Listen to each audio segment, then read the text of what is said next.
प्रमद बर'आसो फाननानै जादों 15था एसेम्बलि सेगमेन्टखौ प्रमद बर'आ रायजो सभा एमपि देरहोनो दाख्लै फाननानै जाखांबाय दा जायनि थाखाय दिनै उरखाव गोराया बिथांनि प्रमद बर'नि आखलखौ नुनानै दिनै बिसायख'थि गेलेयाबालानो दिनै साइड जादों दिनै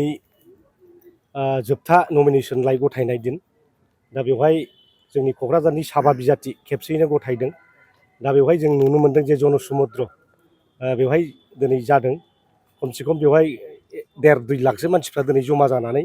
दिनै साबा बिजाथिनि नमिनेसनलाय गथायनायाव बाहागो लादों दा बिनिफ्राय मिथिनो हायो जोंनि साबा बिजाथिया क'क्राझार जिल्लानिफ्राय गोरलैयैनो देरहालांसिगोन आरो दिनै जोङो बे नमिनेसन गथायनाय नङा दिनै बिजय उत्सव जों पालन खालामदों गतिके बेवहाय सोरबा राजनितिक दला दिनै गसंथानो हानायनि खोथा गैला बिथांमोना सम थानायावनो हयथ' सारेन्डार जानाया गाहामसै आरोखि दा ओंखायनो लरेन्स इस्लारि राजु नार्जारि मानाव गेदेर बिथांमोनखौ आं खावलायगोन जाहाथे बिथांमोना गावबागाव माने खामायनानै लाखानाय जा थांनाय 5 बोसोराव बे रांफोरखौ जाहाथे मोजाङै दोनथुमनानै लायो न'खर संसारखौ मोजाङै सालायलाङो आं बिथांमोनखौ खावलायहरदों साबाथ' जोंनि गासै एनडि हिसाबै 15 जन दं बिटिसिआव 15 जनबो देरहालांगोन आरो जोङो साबा दिनै केबिनेट मन्थ्रि बिदों दा साबा केबिनेट मन्थ्रि मोनगोन आरो बिटिसिआव जौगाखांनाया एखेबारे 100 स्पिडनि बारा जाहैगोन जों बेखौ दिनै रोखा नुनो हायो जे नमुना हाग्रामा महिलाफ्रा देखायबाय जे 5टा बोसोराव जे जोङो मोनबा गेरेन्टि दा बेखौ होदोंमोन जोङो 5 माहनि गेजेरावनो फार्स्ट इयार बेखौ फाइनान्सियेल इयार हिसाबै देग्लाय फोजोबबाय आरो next after result of the assembly election जों बेखौ जोङो स्टार्ट खालामफिनगोन इयुथ्सफोरनि थाखाय जे राङारि अनसुंथाइ होनाय बयज्येष्ठ नागरिकफोरनो अनसुंथाइ होनाय जोंनि विकलांगफोरनो होनाय सेल्फ हेल्प ग्रुपनो होनाय दुखिया रायजोफोरनो होनाय हानि पाट्टा होनाय बे खामानिया सोलिलांबाय थागोन बे कन्टिनिउवास प्रसेस बे जोंनि फ्लेगशिप प्रसेस आरो बेजों लोगोसे माखासे जों एड खालामबावगोन जोंनि फरायसुला फरायसुलिनि थाखाय जोङो साख्रि मोनहोनो थाखाय दिनै नाजाबाय थादों जे खामानिखौ प्रमद बर'आ 5 बोसोराव मावनो हायाखै बेखौ जों 5 मासाव मावनानै देखायबाय CSBबो दाबाय जोङो साख्रिनि एडभार्टाइजमेन्टबो होबाय टेट टिचारफोरनि थाखाय एपइन्टमेन्टनि बेबस्था जागासिनो दङ हाई स्कुलनि बेबस्थायाबो सोलिगासिनो दं दिनै मोनफ्रोमबो बिथिङाव दिनै जौगानायानो जौगानाय जोङो दिनै सानदों आरो हिसाब खालामदों डाटा दिहुनदों जे फैबाय थानाय 5 बोसोरनि गेजेराव जों 10,000 लाइमोनफोरनो साख्रि होनो हागोन रेगुलार साख्रि बे प्रमद बर' बादि माने साख्रि होबाय बेथन गैयि बिदि नङा जोङो नायबाय थादों जाहाथे जोंनि इयुन जोलैया जाहाथे खस्थ' मोननाङा बिनि थाखाय जों हाबाफारिखौ लाबाय थागोन रहस्य बाथ्रा गैया जों एनडि हिसाबै गेलेदों आरो दिनै बिटिसिआव सर्बांगि उन्नयनखौ जोङो सानबाय थायो आरो बेवहाय गुबुन जाथि जनगोष्ठीफोर दङ जों बयबो डेभेलप जालांनांगोन बयखौबो जों लांफानांगोन जों बेहाय अना बर'नि राजनितिक लाबोनो नागिराखै जे राजनितिखौ प्रमद बर'आ खालामदोंमोन जों बेखौ खालामनो नागिराखै जों बयबो समान बिटिसिआव थानायाव दा बेवहाय जोङो बिजनियाव बिजेपिनो हगारदों आरो बे पावखुंग्रिखौथ' रावनोबो हगारनाय खोथा जोंनि बिपिएफनिनो सासे लाइमोन दैदेनगिरि रुपनायखौ होनाय जादों जोङो राजबंसिफोरनो टिकेट होदों जोङो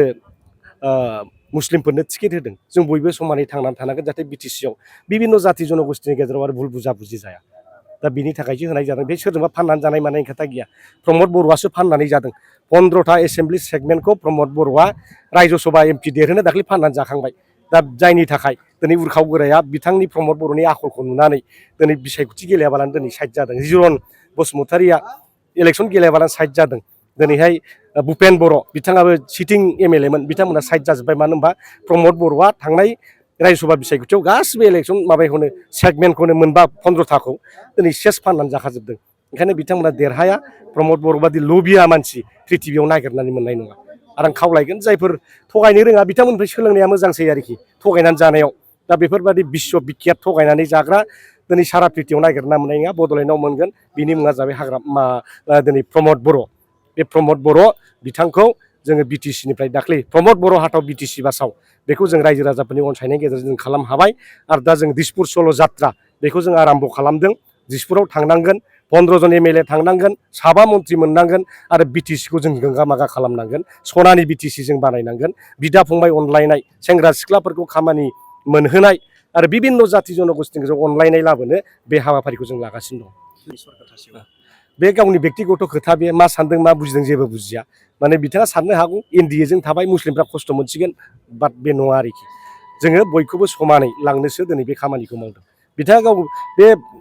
खलिलुर रहमाननि आखलखौथ' मिथिखागौ मालाबा इन्डिपेन्डेन्ट गेलेयो देरहायो मालाबा कंग्रेसाव थाङो मालाबा इउपिपिएलआव थाङो बेफोरबायदि मोख्रा चरित्रनि मानसिफ्रा खनले खनले नुजाबाय थायो आरो मालाय मोख्राया मोख्राखा मानसिया मानसिखा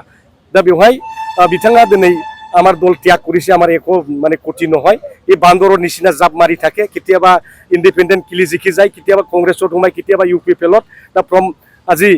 কুলিলুৰ ৰহমান ডাঙৰীয়া আজি পদক ত্যাগ কৰিছে খুব ভাল হৈছে আমাৰ কাৰণে তেনেকুৱা ব্যক্তি মানে এজন মানে যে কলংক ব্যক্তি বুলি আজি তাৰিখত ক'ব লাগিব চৰকাৰ আমি গঠন কৰিছোঁ আমি চৰকাৰ আহিবৰ কাৰণে আজি ৰহমান ডাঙৰীয়াক জিকাই দিছোঁ আজি বুজি পোৱা নাই হাগ্ৰামা মহিলাৰ ৰাজনীতি একেট বুজি পোৱা নাই ইয়াত মানে বিজেপিৰ লগত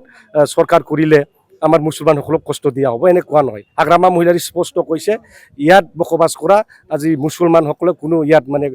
হাৰাশাস্তি কৰা নহ'ব এছআৰ আজি বন্ধ কৰা হৈছে আজি মুছলমানসকলক আজি পথাৰৰ পৰা NRCৰ যি সমস্যা আছে এইটো দূৰ কৰিবৰ কাৰণে আমি কাম কৰিম মাটিৰ পাট্টা দিয়া আমি আৰম্ভ কৰিছোঁ আৰু এইটো দি যাম সকলো জাতি জনগোষ্ঠীয়ে মাটিৰ পাট্টা পাব যিসকল আজি 2005 চনত ভোটাৰ তালিকাত নাম আছে এখেতসকলক মাটিৰ অধিকাৰ দিয়া হ'ব ইয়াৰ কোনো ভুল বুজাবুজি নাই আমি সকলোৱে এক BPF ফেমিলি বড়োলেণ্ডৰ ফেমিলি ইয়াৰ মানে কাক বা হাৰাশাস্তি কৰা কি কৰা আমাৰ কোনো ইয়াত আমাৰ উদ্দেশ্য নাই ইয়াৰ কাৰণে সকলোৱে আমাৰ মুছলমান ভাইসকলক BPF দলক ছাপোৰ্ট কৰিবৰ কাৰণে অনুৰোধ জনাইছোঁ